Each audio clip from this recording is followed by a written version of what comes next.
আজকে আমরা আইসিটি প্রথম অধ্যায়ে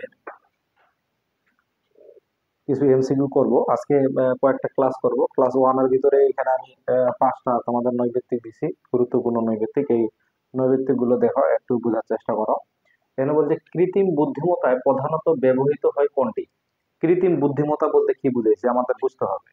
কৃত্রিম বুদ্ধিমত্তা, কৃত্রিম বুদ্ধিমত্তা বলতে কম্পিউটারকে বোঝানো হয়। মানুষের চিন্তাধারাগুলোকে কম্পিউটারে প্রবেশ করার নামই হচ্ছে কৃত্রিম বুদ্ধিমত্তা। তাহলে এই কৃত্রিম বুদ্ধিমত্তা এটা প্রধানত ব্যবহৃত হয় কোথায়? পাইথন, এইচটিএমএল, কবল, না প্রোলগ। এটা ব্যবহার করা হয় আমাদের কৃত্রিম বুদ্ধিমত্তাটা। এটা যেহেতু মানে মানুষের চিন্তাধারাটা কম্পিউটারের মধ্যে যেটা প্রবেশ করায়, এটাই হচ্ছে কৃত্রিম বুদ্ধিমত্তা। এটা প্রোলগের মধ্যে পড়ে। এবং দুই নম্বরটা বলছে যে রোবট গঠনে কয়টি নির্দিষ্ট বিশেষত্ব রয়েছে। একটা রোবট, রোবট কি? রোবট হচ্ছে শ্রমিক, অর্থাৎ মানুষ যেমন কাজ করে এই মানুষের কাজ করার জন্য বা মানুষের সুবিধার জন্য মানুষ কিন্তু রোবট তৈরি করছে। এটা শ্রমিক হিসেবে কাজ করে, অর্থাৎ 20,000 মানুষ একদিনে যে কাজটা করতে পারবে একটা রোবট এই কাজটা একাই, মনে করো যে 20,000 মানুষের কাজটা করে দিবে। তাদের ক্লান্তি নেই, তাদের ঘুম নেই, তাদের খাওয়া নাই, তারা কিন্তু কাজ অনবরত করতেই থাকে। যার কারণে মানুষ চায় যে দ্রুত, যাদের টাকা পয়সা আছে তারা চায় যে দ্রুত যেন তাদের কাজটা হয়।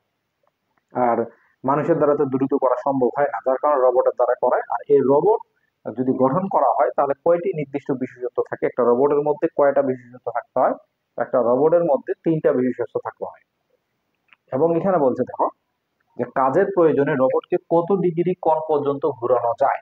আমরা কাজের প্রয়োজনে রোবটকে কত ডিগ্রি কোণ পর্যন্ত ঘোরাতে পারি। অর্থাৎ মানে চতুর্দিকে, যেমন আমি এখানে দাঁড়িয়ে আছি, আমি যদি পিছন দিকে ঘুরি তাহলে আমাকে মানুষটা ঘুরতে হচ্ছে, এদিকে ঘুরলে এইদিকে আমার মানুষটা ঘুরতে হচ্ছে। কিন্তু রোবটের এটা প্রয়োজন হয় না। রোবট কিন্তু যেখানে দাঁড়িয়ে আছে সেভাবে দাঁড়িয়ে থাকবে, কিন্তু সে কাজের প্রয়োজনে অনাবরত কিন্তু ঘুরতে পারবে। তাকে এইভাবে ঘোরার কোনো প্রয়োজন নেই, অটোমেটিক্যালি তার মাথা ঘুরে যাবে কিন্তু। তো এটাই বলছে যে কাজের প্রয়োজনে রোবটকে কত ডিগ্রি কোণে ঘোরানো যায়।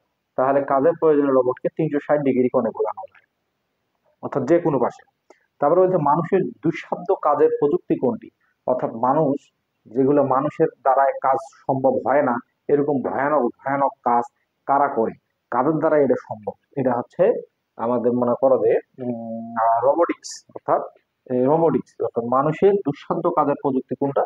রোবোটিক্স। অর্থাৎ দুঃসাধ্যমূলক কাজ যেগুলো রয়েছে, যেগুলো মানুষের দ্বারা করা সম্ভব হয় না বা কঠিন বলে মনে হয়, তখন মানুষ সেগুলো কাজ রোবটের দ্বারাই করে। তাহলে মানুষের দুঃসাধ্য কাজের প্রযুক্তি হচ্ছে রোবোটিক্স। কৃত্রিম বুদ্ধিমত্তা প্রধানত কোথায় ব্যবহার করা হয়? এখানে যে অপশনগুলো দিচ্ছে তার মধ্যে কৃত্রিম বুদ্ধিমত্তাটা কোথায় ব্যবহার করা হয়? বায়োমেট্রিক্স, বায়ো ইনফরমেটিক্স, না ন্যানো টেকনোলজি, না রোবোটিক্স? তাহলে কৃত্রিম বুদ্ধিমত্তা প্রয়োগ করা হয় রোবোটিক্স এর মধ্যে।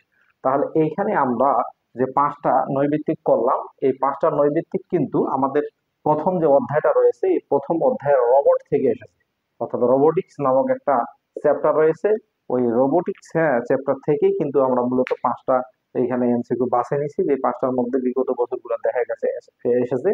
তো তোমরা এই পাঁচটা মনে রাখবা। রোবট থেকে যদি কোনো কোশ্চেন করা হয় তাহলে আশা করা যায় তোমরা এই পাঁচটার মধ্যে কমন পাবা।